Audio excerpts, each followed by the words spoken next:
A lot of us, I suppose, feel that one of the key challenges, or two of the key challenges with what we do is, first of all, trying to relieve patients' fear about whatever it is they've come in with, because, as we all know, if you've got severe back pain, it can be terrifying because you think it's more than simply mechanical.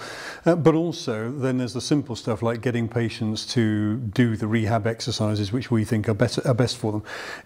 Are those the sort of challenges which you think you address better now? Oh, absolutely. I think in terms of the fear, I'm much better at confronting that head on now, of just asking I'll often ask them outright, what's your biggest concern about this? What are you most worried about?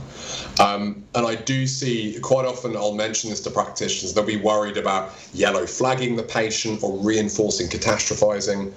But if you just try to be relentlessly positive all the time, A, it can seem a bit insincere because no one's positive all the time. And B, the patient feels like their real fears and worries aren't being heard. There's a big difference between instilling fear, if you don't do this, you might end up in a wheelchair and all that kind of nonsense. But not doing that, but actually exploring what's already in the patient's head. I quite like the phrase, don't leave things in the fog. Equally, if there's a patient who seems a bit dissatisfied with their results so far, I used to sort of shy away from that and try to reframe all the time and go, oh, okay, so that's 2 out of 10 improvement. That's already something. And then reassure it can take time. Don't worry. But now I'm much more likely to go, it seems like you're not that happy with progress so far. Could you tell me a bit more about that? And they then get a chance to share this. Often they then share it, feel heard and go, maybe I am being a little bit impatient here. But if it's a fear about their back pain, they can know that they've been heard and that I understand that.